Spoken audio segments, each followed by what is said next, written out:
ಭೂಷಣ್ ಅವ್ರು ಹೇಳಿ.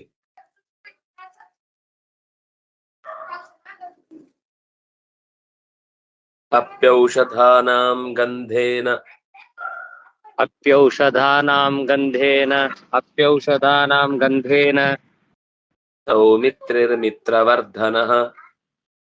ಸೌಮಿತ್ರಿರ್ಮಿತ್ರವರ್ಧನಃ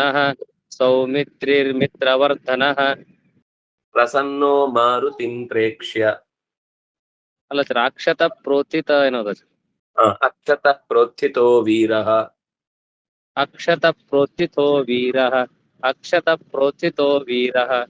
ಪೂರ್ಣಾನಂದಮವಂದತ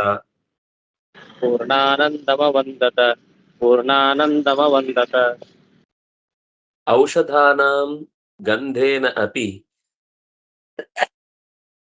ಸೌಮಿತ್ರಿಃ ಮಿತ್ರವರ್ಧನಃ ಸೌಮಿತ್ರಿಃ ಅಕ್ಷತಃ ವೀರಃ ಪ್ರೋತ್ಥಿತಃ ಪೂರ್ಣಾನಂದಂ ಅವಂದತ. ಮೃತ ಸಂಜೀವಿನಿ ಮೊದಲಾದ ಔಷಧಗಳ ಗಂಧದಿಂದ, ಕೇವಲ ಅದರ ಮೇಲಿನ ಪರಿಮಳದಿಂದಲೇನೆ ಮಿತ್ರರಿಗೆ ಆನಂದವನ್ನ ಉಂಟು ಮಾಡುವಂತಹ ಲಕ್ಷ್ಮಣನು ಅಕ್ಷತಃ ಏನೂ ಗಾಯ ಇಲ್ಲದವನಾಗಿ, ವೀರಃ ಅತ್ಯಂತ ಮೊದಲಿನಂತೆ ಸಾಮರ್ಥ್ಯವನ್ನ ಹೊಂದಿದವನಾಗಿ, ಪ್ರೋತ್ಥಿತಃ ಎದ್ದು ಕುಳಿತ. ಸೌಮಿತ್ರಿಯು ಮಿತ್ರವರ್ಧನನೂ ಹೌದು, ಅಕ್ಷತನೂ ಹೌದು, ವೀರನೂ ಹೌದು, ಈಗ ಎದ್ದು ಕುಳಿತವನೂ ಆಗಿದ್ದಾನೆ. ಅಂತಹ ವೀರನಾದ ಲಕ್ಷ್ಮಣನು ಪೂರ್ಣಾನಂದಂ ಶ್ರೀರಾಮಚಂದ್ರನನ್ನು ಅವಂದತ ವಂದಿಸಿದನು. ಔಷಧಾನಾಂ ಗಂಧೇನ ಅಪಿ ಮಿತ್ರವರ್ಧನಃ ವೀರಃ ಅಕ್ಷತಃ ಸೌಮಿತ್ರಿಃ ಪ್ರೋತ್ಥಿತಃ ಅಪಿ ಚ ಪೂರ್ಣಾನಂದಂ ಅವಂದತ. ಔಷಧಾನಾಂ ಅಪಿ ಅವ್ಯಯ, ಅಪ್ಯೌಷಧಾನಾಂ ಎಣ್ಸಂಧಿ. ಔಷಧಾನಾಂ ಅನ್ನೋದು ಷಷ್ಠಿ ವಿಭಕ್ತಿ ಬಹುವಚನ. ಔಷಧಂ, ಔಷಧೆ, ಔಷಧಾನಿ. ಅದರ ಷಷ್ಠಿ ವಿಭಕ್ತಿ ಬಹುವಚನ. ಗಂಧೇನ ತೃತೀಯ ವಿಭಕ್ತಿ ಏಕವಚನ. ಸೌಮಿತ್ರಿಃ ಪುಲ್ಲಿಂಗ ಪ್ರಥಮ ಏಕ. ಮಿತ್ರವರ್ಧನಃ ಮಿತ್ರಾಣಿ ವರ್ಧಯತಿ ಇತಿ ಮಿತ್ರವರ್ಧನಃ. ಮಿತ್ರಾಣಾಂ ಆನಂದಂ ವರ್ಧಯತಿ ಇತ್ಯಪಿ ಮಿತ್ರವರ್ಧನಃ ಪುಲ್ಲಿಂಗ ಪ್ರಥಮ ಏಕ. ಅಕ್ಷತಃ ನ ವಿದ್ಯತೆ ಕ್ಷತಂ ಯಸ್ಯ ಸಹ, ಅಂದ್ರೆ ಗಾಯ ಎಲ್ಲ ಆಗಿತ್ತಲ್ಲ, ಎದೆಗೊಡೆದಿದ್ದು ಹಣೆಗೊಡೆದಿದ್ದೆಲ್ಲ, ಅದು ಪೂರ್ತಿಯಾಗಿ ಆ ಔಷಧದ ಪ್ರಯೋಗದಿಂದ ಮತ್ತೆ ಗಾಯಗಳೆಲ್ಲ ಮಾಯಿದು, ಗಾಯಗಳೆಲ್ಲ ಮಾಯಿದು ಅಂದ್ರೆ ವಾಸಿಯಾಗಿ ಅಂತರ್ಥ. ವೀರಃ ಮೊದಲಿನಂತೆಯೇ ವೀರ್ಯ ಉಳ್ಳವನಾಗಿ, ತಾಕತ್ತುಳ್ಳವನಾಗಿ, ಪ್ರೋತ್ಥಿತಃ ಎದ್ದಿರುವ ಸೌಮಿತ್ರಿಃ ಲಕ್ಷ್ಮಣನು, ಪೂರ್ಣಾನಂದಂ ಪ್ರೋತ್ಥಿತಃ ತಪ್ರತ್ಯಯ ಅಂತ ಶಬ್ದ ಪುಲ್ಲಿಂಗ ಪ್ರಥಮ ಏಕ. ಉತ್ಥಿತಃ ಅನ್ನೋದಕ್ಕೆ ಪ್ರ ಉಪಸರ್ಗ. ವೀರಃ ಪುಲ್ಲಿಂಗ ಪ್ರಥಮ ಏಕ. ಪೂರ್ಣಾನಂದಂ ದ್ವಿತೀಯ ಏಕ. ಪೂರ್ಣಾನಂದಃ ಪೂರ್ಣಾನಂದಂ. ಪೂರ್ಣಂ ಆನಂದಂ ಯಸ್ಯ ಸಾತು ಪೂರ್ಣಃ ಆನಂದಃ ಯಸ್ಯ. ಅವಂದತ ವದಿ ಅಭಿವಾದನ ಸ್ತುತ್ಯೋಃ ಅದರ ಆತ್ಮನೇ ಪದದ ಲಂಗ್ ಪ್ರಥಮ ಏಕವಚನ. ಅವಂದತ ವಂದಿಸಿದನು.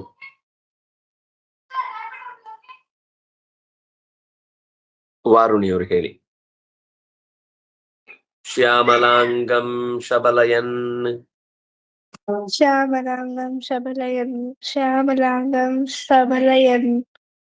ಅಸಿತೇನ ಸಿತತ್ವಿಷಾ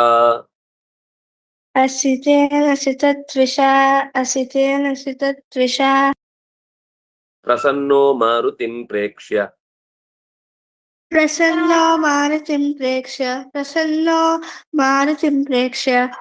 ಪರಿರೇಭೆ ಪರಃ ಪುಮಾನ್. परिरेभे परं पुमान् परिरेभे परं पुमान्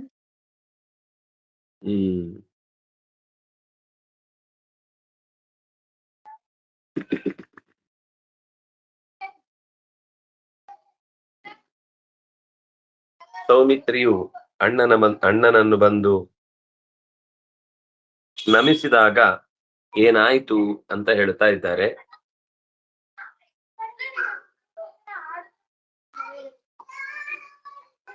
ಈ ಲಕ್ಷ್ಮಣನನ್ನು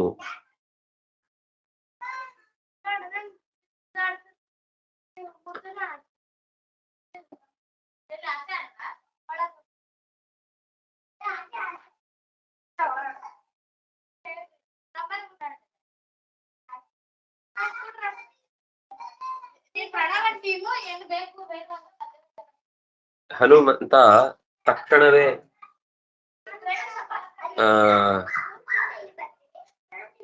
ಲಕ್ಷ್ಮಣನಿಗೆ ಆದ ತೊಂದರೆಯನ್ನ ಪರಿಹರಿಸುವುದಕ್ಕಾಗಿ ಗಂಧಮಾದನ ಪರ್ವತವನ್ನ ಮತ್ತೊಮ್ಮೆ ಎರಡನೇ ಬಾರಿ ಹೊತ್ತು ತಂದ ಅಲ್ವಾ. ಅಣ್ಣನನ್ನ ನಮಿಸಿ ಲಕ್ಷ್ಮಣ ಸಂತುಷ್ಟನಾಗಿ ನಿಂತಿದ್ದಾನೆ. ತಮ್ಮ ಎದ್ದದ್ದನ್ನು ಕಂಡು ಸಂತೋಷಪಟ್ಟ. ಆಗಲೇ ಪಕ್ಕದಲ್ಲಿ ಈ ಬೆಟ್ಟವನ್ನು ತಂದಿಟ್ಟ ಹನುಮಂತನನ್ನ ನೋಡಿದ. ಈ ಶಬಲಯನ್ ಅಂತ ಒಂದು ಶಬ್ದ ಇದೆ, ಅಂದ್ರೆ ಮಿಕ್ಸ್ ಮಾಡ್ತಾ ಅಂತ ಅರ್ಥ, ಮಿಶ್ರೀಕೃತ್ಯ ಅಂತ ಅರ್ಥ. ತನ್ನ ಕಾಂತಿಯುಕ್ತವಾದ ನಗೆಯಿಂದ ಕೂಡಿದವನಾಗಿ, ಅಂದ್ರೆ ಈ ಕಾಂತಿ ಮತ್ತು ನಗೆ ಎರಡು ಮಿಶ್ರವಾಗುತ್ತಾ ಶ್ಯಾಮಲಾಂಗನಾದಂತಹ ಮಾರುತಿಯನ್ನು ನೋಡಿ ಪ್ರಸನ್ನನಾದ ಪರಹ ಪುಮಾನ್ ಪರಮಪುರುಷನಾದ ಶ್ರೀರಾಮಚಂದ್ರ ಪರಿರೇಧೆ ಹನುಮಂತನನ್ನ ಆಲಿಂಗಿಸಿಕೊಂಡ. ಅಂದ್ರೆ ನನ್ನ ತಮ್ಮನನ್ನ ಮರುಳಿಸಿಕೊಟ್ಟವ ನೀನು, ನನ್ನ ತಮ್ಮನನ್ನ ನನಗೆ ಮರಳಿ ಸಿಗುವಂತೆ ಮಾಡಿದವನು ನೀನು ಅನ್ನುವ ಸಂತೋಷದಿಂದ ಹನುಮಂತನನ್ನ ಗಟ್ಟಿಯಾಗಿ ಅಪ್ಪಿಕೊಂಡ. ಹಿಂದೆ ಲಕ್ಷ್ಮಣ ಅಣ್ಣನನ್ನ ನಮಸ್ಕರಿಸಿ ಎದ್ದು ನಿಂತ. ತಮ್ಮನನ್ನ ಮರಳಿ ಪಡೆದದ್ದಕ್ಕಾಗಿ ರಾಮಚಂದ್ರ ಸಂತೋಷ ಪಟ್ಟು ಅದಕ್ಕೆ ಕಾರಣನಾದ ಶ್ಯಾಮಲಾಂಗನಾದಂತಹ ಮಾರುತಿಯನ್ನು ಪ್ರೇಕ್ಷ್ಯ ನೋಡಿ ಸಿತತ್ವಿಷಾ ಹಸಿತೇನ ಶಬಲಯನ್, ಕಾಂತಿಯುಕ್ತವಾದ ನಗೆಯಿಂದ ಮಿಶ್ರಣಗೊಂಡಂತಹ ನಗೆಯಿಂದ, ಕಾಂತಿಯಿಂದ ಮಿಶ್ರಣಗೊಂಡ ಅತ್ಯಂತ ಸುಂದರವಾದ ನಗೆಯಿಂದ ಪ್ರಸನ್ನನಾದ ರಾಮಚಂದ್ರನು ಹನುಮಂತನನ್ನು ಗಟ್ಟಿಯಾಗಿ ಅಪ್ಪಿಕೊಂಡ. ಪರಿರೇಭೆ ಅಂದ್ರೆ ಆವರಿಸಿಕೊಂಡು ಅಪ್ಪಿದ ಅಂತ ಅರ್ಥ. ಶ್ಯಾಮಲಾಂಗಂ, ಶ್ಯಾಮಲಂ ಅಂಗಂ ಅಥವಾ ಶ್ಯಾಮಲಾನಿ ಅಂಗಾನಿ ಯಸ್ಯ, ಯಾರ ಅಂಗಗಳು ಅತ್ಯಂತ ಕೋಮಲವಾದದ್ದು ಅಥವಾ ಶ್ಯಾಮಲ ವರ್ಣದ್ದೋ ಅವನು ದ್ವಿತೀಯ ಏಕ. ಶಬಲಯನ್ ಶತ್ರು ಪ್ರತ್ಯಯಾಂತವಾದ ಶಬ್ದ. ಹಸಿತೇನ ತೃತೀಯ ಏಕ. ಸಿತತ್ವಿಷ, ಸಿತ ಅಂದ್ರೆ ಬಿಳಿ ಅಂತ ಅರ್ಥ. ಸಿತಾ ತ್ವಿಟ್ ಯಸ್ಯ, ಯಾರ ತ್ವಿಟ್, ಯಾರ ಕಾಂತಿಯು ಅತ್ಯಂತ ಸಿತ ಶುದ್ಧವಾದದ್ದು ಬೆಳ್ಳಗಿರುವಂಥದ್ದು ಅಂತಹ ನಗುವಿನಿಂದ, ಸಿತತ್ವಿಷ ಹಸಿತೇನ, ಶ್ಯಾಮಲಾಂಗವನ್ನು ಅವನ ಅತ್ಯಂತ ಶ್ಯಾಮಲ ವರ್ಣದ ಮೈಯನ್ನು ಅಂದ್ರೆ ಅದನ್ನು ಮಿಶ್ರೀಕರಿಸುತ್ತಾ ನಗುತ್ತಾ ಮಾರುತಿಯನ್ನು ಕಂಡು. ಸಿತತ್ವಿಷ ತೃತೀಯ ಭಕ್ತಿ ಏಕವಚನ. ಪ್ರಸನ್ನ ಪುಲ್ಲಿಂಗ ಪ್ರಥಮ ಏಕ. ಯಸ್ಯ ತತ್ ಅನ್ನೋದು ಹಿಂದೆ ಹಸಿತಂ ಶಬ್ದಕ್ಕೆ ವಿಶೇಷಣ, ಅದರಿಂದಾಗಿ ಸಿತತ್ವಿಷಾ ಸಿತತ್ವಿಟ್ ಅದರ ತೃತೀಯ ವಿಭಕ್ತಿ ಏಕವಚನ. ನಪುಂಸಕಲಿಂಗತು ಪ್ರಸನ್ನ ಮಾರುತಿಂ ದ್ವಿತೀಯ ಏಕ. ಪ್ರೇಕ್ಷ್ಯ ಲ್ಯಪ್ರತ್ಯಂತಮವಯಂ ಪರಿರೇಭೆ. ಆಲಿಂಗಿಸಿಕೊಂಡ ಅನ್ನುವ ಅರ್ಥದಲ್ಲಿ ಆ ಶಬ್ದ ಇದೆ. ಲಿಟ್ ಪ್ರಥಮ ಏಕ, ಪರಹ ಪುಮಾನ್ ಪುಲ್ಲಿಂಗ ಪ್ರಥಮ ಏಕ, ಎರಡು ಕೂಡ ಪರಹ ಪುಮಾನ್. ರಭಿ ಆಶ್ಲೇಷಣೆ ಅಂತ ಧಾತು.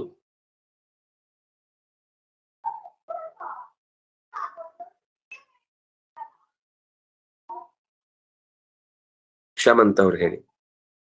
ಚಿನ್ನ ಚಿನ್ನ ಪ್ರರೋಹಿಣಶ್ಚೈವ, ನ ಪ್ರರೋಹಿಣಶ್ಚೈವ, ಚಿನ್ನ ಪ್ರರೋಹಿಣಶ್ಚೈವ,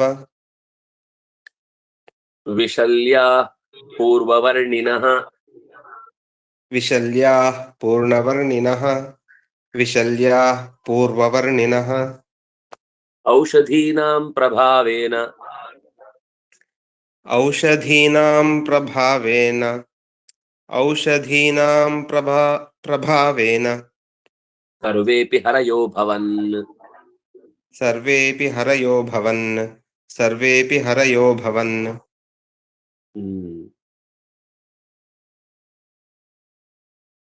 ಹರಯಃ ಅಂದ್ರೆ ಕಪಿಗಳು. ಕಪಿಗಳು ಸರ್ವೇಪಿ ಹರಯಃ, ಎಲ್ಲ ಕಪಿಗಳು ಕೂಡ ಚಿನ್ನ ಪ್ರರೋಹಿಣ ವಿಶಲ್ಯಾಃ ಪೂರ್ವವರ್ಣಿನಃ ಅಭವನ್. ಕಥಂ? ಔಷಧೀನ ಪ್ರಭಾವೇನ. ಈ ಔಷಧಿಯನ್ನ ಅವನು ತಂದು ಅಲ್ಲಿ ಲಕ್ಷ್ಮಣನಿಗಾಗಿ ಉಪಯೋಗಿಸುವಾಗ ಅದರ ಗಂಧದಿಂದಲೇನೆ ಎಲ್ಲ ಉಳಿದ ಕಪಿಗಳ ಕತ್ತರಿಸಿ ಹೋಗಿದ್ದ ಅಥವಾ ಕಿತ್ತು ಹೋಗಿದ್ದ ಚರ್ಮ, ಬೆರಳು, ಕೈ ಏನಾದ್ರೂ ಒಂದಿದ್ರೆ ಅದು ಮತ್ತೆ ಪ್ರರೋಹಿಣ, ಚಿನ್ನ ಅಂದ್ರೆ ಕತ್ತರಿಸಲ್ಪಟ್ಟಿದ್ದಂಥದ್ದು ಕೂಡಿಕೊಂಡವು. ಚಿನ್ನವಾದದ್ದು ಹಸ್ತಾದಿ ಅವಯವಗಳೆಲ್ಲ ಮರಳಿ ಉತ್ಪತ್ತಿಗೊಂಡವು. ಚಿನ್ನ ಪ್ರರೋಹಿಣ. ವಿಶಲ್ಯ, ಕತ್ತಿಯಿಂದ ಅಥವಾ ಚೂರಿಯಿಂದ ಅಥವಾ ಯಾವುದೇ ಆಯುಧದಿಂದ, ಮರದ ಕೊರಡಿನಿಂದ ಚುಚ್ಚಿಕೊಂಡು ಒಳಕ್ಕೆ ಸೇರಿಕೊಂಡಿದ್ದ ಶರೀರದ ಭಾಗ ಅದು ತಾನಾಗಿ ಕಿತ್ತು ಹೋಗಿ ಗಾಯ ಗುಣವಾಗಿ ವಿಶಲ್ಯ. ಶಲ್ಯ ಅಂದ್ರೆ ಚೂಪಾದಂತ ಆಯುಧ ದೇಹದ ಒಳಕ್ಕೆ ಹೊಕ್ಕು ಆ ಕಡೆ ಬಂದಿರುತ್ತೆ. ಅದನ್ನ ಕೀಳ್ಲಿಕ್ಕೂ ಆಗಲ್ಲ, ಹಾಗಾಗಿರುತ್ತೆ ಪರಿಸ್ಥಿತಿ. ಆದ್ರೆ ಈ ಪರಿಮಳದ ಗಂಧದ ವಿಶೇಷತೆ ಏನು ಅಂದ್ರೆ, ಅಥವಾ ಈ ಔಷಧದ ವಿಶೇಷತೆ ಏನು ಅಂದ್ರೆ, ಯಾವ ಪದಾರ್ಥ ಆ ದೇಹಕ್ಕೆ ಸಂಬಂಧಪಟ್ಟದ್ದನ್ನು ಅದು ತಾನಾಗಿ ಹೊರಗೆ ಬರುತ್ತೆ. ಇದೆಲ್ಲ ಕೇಳಿದ್ರೆ ನಿಮ್ಗೆ ಆಶ್ಚರ್ಯ ಅನ್ಸುತ್ತೆ. ಆದ್ರೆ ಈಗ ಅಕಸ್ಮಾತ್ ನಮ್ಮ ಕಾಲಿಗೆ ಒಳಗೆ ಗಾಜು ಏನಾದ್ರೂ ಚುಚ್ಚಿಕೊಂಡ್ರೆ ಅದು ಒಂದು ಆಪರೇಷನ್ ಮಾಡಿಸ್ತಾರೆ ಈಗ ಎಲ್ರು. ಆದ್ರೆ ನಾವು ಚಿಕ್ಕವರಿದ್ದಾಗ ಗಾಜು ಅಥವಾ ಇಂಥದ್ದೇನಾದ್ರೂ ಅತ್ಯಂತ ಚೂಪಾದ ಮುಳ್ಳು ಒಳಕ್ ಹೋದ್ರೆ ಅದು ಕೈಯಲ್ಲಿ ತೆಗಿಲಿಕ್ ಬರಲ್ಲ, ಕೆಲವೊಮ್ಮೆ ತುಂಬಾ ಒಳಗ್ ಹೋಗಿರುತ್ತೆ. ಆಗ ಈ ಎಕ್ಕದ ಗಿಡದ ಎಲೆಯನ್ನ ಕಿತ್ತು ಅದರ ರಸವನ್ನ ನಿರಂತರ ಒಂದು 4-6 ಬಾರಿ ಅದಕ್ಕೆ ಹಾಕಿ, ಅಂದ್ರೆ ಮತ್ತೆ ಅದು ಒತ್ತುವ ಹಾಗಿರಬಾರ್ದು, ಕಾಲನ್ನ ಆ ಜಾಗವನ್ನ ಆದಷ್ಟು ನೆಲಕ್ಕೆ ತಾಗದ ಹಾಗೆ ಸಂರಕ್ಷಣೆ ಮಾಡಿ ಆ ರಸವನ್ನ ಹಾಕಿದ್ರೆ ತಾನೇ ಆ ಒಳಕ್ಕೆ ಹೊಕ್ಕಿದ್ದಂತಹ ಗಾಜಿನ ಚೂರು ಅಥವಾ ಮುಳ್ಳಿನ ಚೂರು ಹೊರಕ್ಕೆ ತಾನಾಗೆ ಬಿದ್ದು ಹೋಗುತ್ತೆ. ಇಂಥದ್ದು ಇನ್ನೂ ಏನೇನು ಎಲೆಗಳನ್ನ ಹಚ್ಚುವುದು, ಅದಕ್ಕೆ ತೇಪೆ ಹಚ್ಚುವುದು, ಇಂಥದ್ದೇನೇನೋ ಮಾಡ್ತಾರೆ.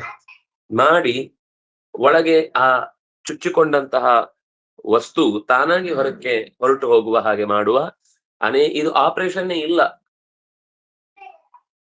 ನಮ್ಗೆ ಇದು ಇವತ್ತು ಇಂಥ ಸಂಗತಿಗಳನ್ನು ನಾವು ಕಳ್ಕೊಂಡಿದೀವಿ.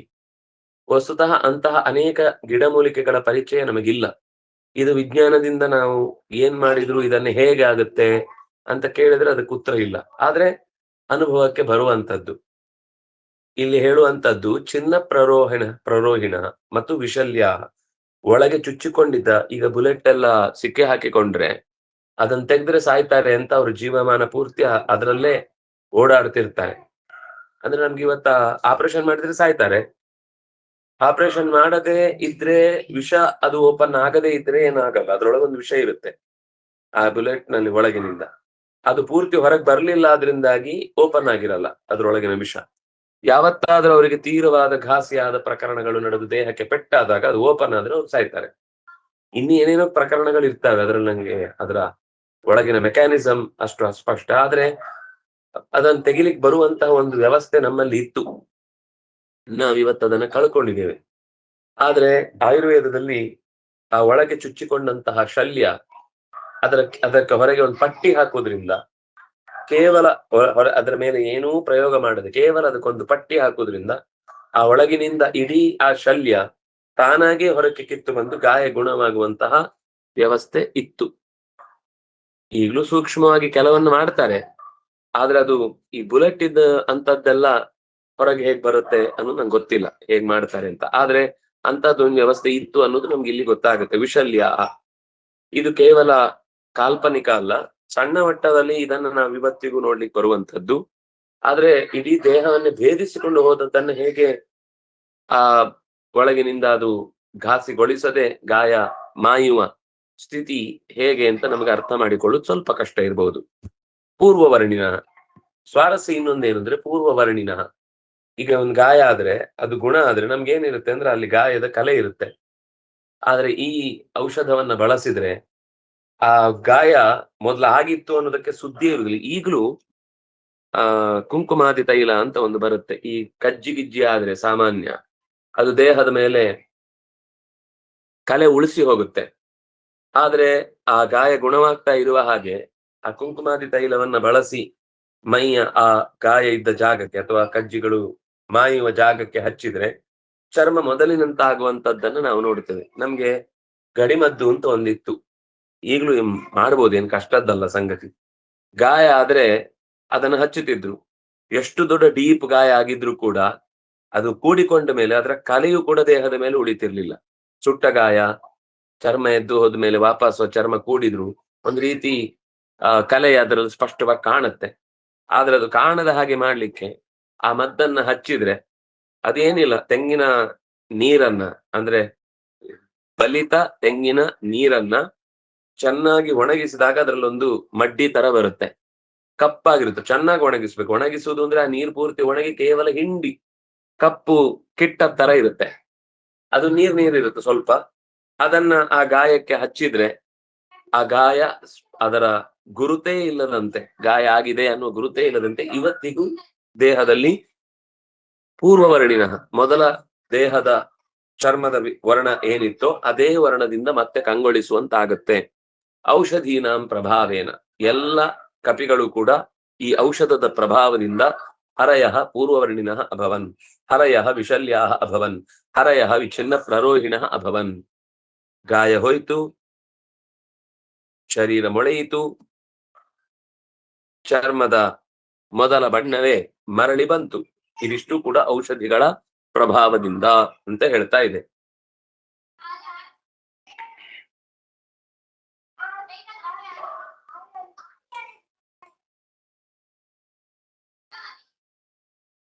छिन्नानां प्ररोहः छिन्न प्ररोहः, छिन्न प्ररोहः येषाम् अस्तीति छिन्न प्ररोहिणः, विगतं शल्यं येषान्ते विगतशल्याः विशल्याः,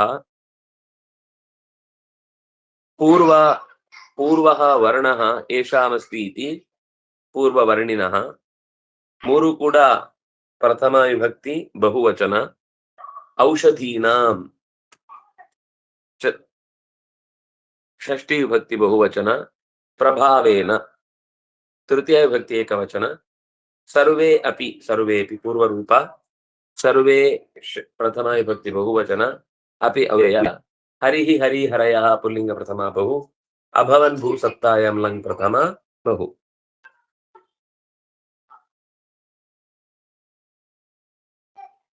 ಸ್ವಾತಿ ಅವರು ಹೇಳಿ. ರಾಕ್ಷಸಾನ್ ಪ್ರಾಕ್ಷಿಪನ್ನಬ್ಧೌ, ರಾಕ್ಷಸಾನ್ ಪ್ರಾಕ್ಷಿಪನ್ನಬ್ಧೌ, ರಾಕ್ಷಸಾನ್ ಪ್ರಾಕ್ಷಿಪನ್ನಬ್ಧೌ, ವಾನರೇಂದ್ರಾಮೃತಾನ್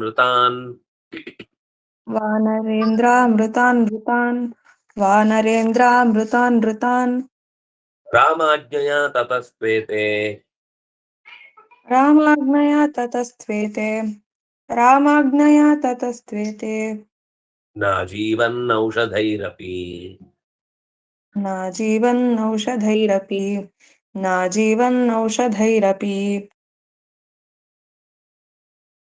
ಕಪಿಗಳೆಲ್ಲ ಎದ್ದು ಬಂದವು ಅನ್ನುವ ಸುದ್ದಿ ಸಂತೋಷದಾಯಕವಾದದ್ದು. ಇದೇ ವೇಳೆ ಕೈ ಕಾಲು ಮುರಿದು ಬಿದ್ದಿದ್ದ ರಕ್ಕಸರ ಶರೀರಕ್ಕೂ ಕೂಡ ಇದೇ ಔಷಧಿಯ ಪ್ರಭಾವದಿಂದ ಅವರೇಕೆ ಮರಳಿ ಬರಲಿಲ್ಲ ಅನ್ನೋ ಒಂದು ಪ್ರಶ್ನೆ ಉಳಿಯುತ್ತೆ. ಅದಕ್ಕುತ್ತರವನ್ನ ಇದು ಕೊಡ್ತಾ ಇದೆ. ಮೃತಾನ್ ವಾನರೇಂದ್ರಾಹ ಮೃತಾನ್ ರಾಕ್ಷಸಾನ್ ವಾನರೇಂದ್ರಾಹ ಅಬ್ಧೌ ಪ್ರಾಕ್ಷಿಪನ್ ಕದಾ ರಾಮಾಜ್ಞೆಯ ತತಃ ಏತೆ ತತಃ ಆ ಕಾರಣದಿಂದ ನಾ ಜೀವನ್ ಔಷಧೈರಪಿ ವಾನರೇಂದ್ರಾಹ ಕಪಿಗಳ ಒಡೆಯರು ರಾಮಾಜ್ಞೆಯ ರಾಮನ ಆಜ್ಞೆಯಿಂದ ಮೃತಾನ್ ಸತ್ತ ಅಂದ್ರೆ ಮೃತಾನ್ ಸಾಯ್ತಾ ಇದ್ದಂತೆ ಅಂತ ಅರ್ಥ. ಒಬ್ಬೊಬ್ರು ಸಾಯ್ತಾ ಇದ್ದ ಹಾಗೇನೆ ರಾಕ್ಷಸರನ್ನು ಅಬ್ಧೌ ಸಮುದ್ರಕ್ಕೆ ಮೊದಲೇ ಪ್ರಾಗೇವ ಪ್ರಾಕ್ಷಿಪನ್ ಮೊದಲೇ ಎಸೆದು ಬಿಟ್ಟಿದ್ರು. ತತಃ ಆ ಕಾರಣದಿಂದ ರಾಕ್ಷಸರು ಮೃತ ಸಂಜೀವಿನಿಯಾದಿ ಔಷಧೈಹಿ ಅಪಿ ಮೃತ ಸಂಜೀವಿನಿಯ ಔಷಧದಿಂದಲೂ ಕೂಡ ನ ಅಜೀವನ್ ಮರಳಿ ಹುಟ್ಟಿ ಬರಲಿಲ್ಲ ಅಂತ. ಇದನ್ನ ಬೇರೆ ಕಡೆ ರಾವಣನೇ ತನ್ನ ಸೈನ್ಯ ಸತ್ತದ್ದು ಗೊತ್ತಾಗಬಾರದು ಅಂತ ಸಮುದ್ರಕ್ಕೆ ಸುಧಾ ಅಂತ ಅವನ ಹೆಗ್ಗಳಿಕೆ ಅನ್ನುವ ಹಾಗೆ ಹೇಳ್ತಾರೆ. ಮಾಡಿರ್ಬೋದು, ಕೆಲವು ಮಹಾವೀರರನ್ನ ಅವರು ಸತ್ತದ್ದು ಗೊತ್ತಾಗಬಾರದು ಅಂತ ಅವರೇ ಎತ್ತಿರ್ಬೋದು, ಅದು ಉಪಕಾರವೇ ಆಯ್ತು. ಆದ್ರೆ ಉದ್ದೇಶಪೂರ್ವಕವಾಗಿ ರಾಮಚಂದ್ರ ಕಪಿಗಳಿಗೆ ರಾಕ್ಷಸರು ಸತ್ತ ಹಾಗೆ ಅವರನ್ನು ಸಮುದ್ರಕ್ಕೆ ಎಸ್ತು ಬಿಡಿ ಅಂತ ಕೊಟ್ಟಿದ್ದ ಆದೇಶದಿಂದಾಗಿ ಯಾವ ರಕ್ಕಸರು ಕೂಡ ಈ ಗಂಧಮಾದನದ ಗಂಧದ ಪ್ರಭಾವಕ್ಕೆ ಒಳಗಾಗಿ ಮರಳಿ ಕೈಕಾಲು ಮೊಳೆತು ಗಾಯ ಕಳೆತು ಜೀವಿಸುವುದಕ್ಕೆ ಬೇಕಿರುವ ವಾತಾವರಣ ಒದಗ್ಲಿಲ್ಲ. ಅವರು ಸತ್ತು ಹೋದವರು ಸತ್ತೇ ಹೋದ್ರು ಅಂತ ಹೇಳ್ತಿದ್ದಾರೆ. ರಾಕ್ಷಸಾನ್ ದ್ವಿತೀಯ ಬಹು, ಪ್ರಾಕ್ಷಿಪನ್ ಲಂಗ್ ಪ್ರಥಮ ಬಹು, ಅಬ್ಧೌ ಸಪ್ತಮೀ ಭಕ್ತಿ ಏಕವಚನ ಅಬ್ಧಿ ಇಕಾರ ಅಂತ ಪುಲ್ಲಿಂಗ, ವಾನರೇಂದ್ರಾಹ ಪುಲ್ಲಿಂಗ ಪ್ರಥಮ ಏಕ, ಮೃತಾನ್ ದ್ವಿತೀಯ ಬಹು, ರಾಮಾಜ್ಞೆಯ ರಾಮಸ್ಯ ಆಜ್ಞಾತಯ ತೃತೀಯ ಭಕ್ತಿ ಏಕವಚನ, ತತಃ ಅವ್ಯಯ, ಏತೆ ಪುಲ್ಲಿಂಗ ಪ್ರಥಮ ಬಹು, ತ್ವೇತೆ ಎಣ್ ಸಂಧಿ, ತು ಅವ್ಯಯ, ನ ಅವ್ಯಯ, ಅಜೀವನ್ ಜೀವ ಪ್ರಾಣ ಧಾರಣೆ, ಲಂಗ ಪ್ರಥಮ ಬಹು, ಔಷಧೈಹಿ ತೃತೀಯ ಭಕ್ತಿ ಬಹುವಚನ, ಅಪಿ ಅವ್ಯಯ. ಇಷ್ಟು ಇವತ್ತು ನಾವು ನೋಡ್ಬೇಕಿದ್ದು ಸಂಗತಿ ನೋಡಿದೆವು. ನಾಳೆ ಮತ್ತೆ ಮುಂದಿನ ಚಿಂತನೆಯನ್ನು ಅನುಸಂಧಾನ ಮಾಡುವ. ಶ್ರೀ ಹರಿಪ್ರಿಯತಾಂ ಕೃಷ್ಣ.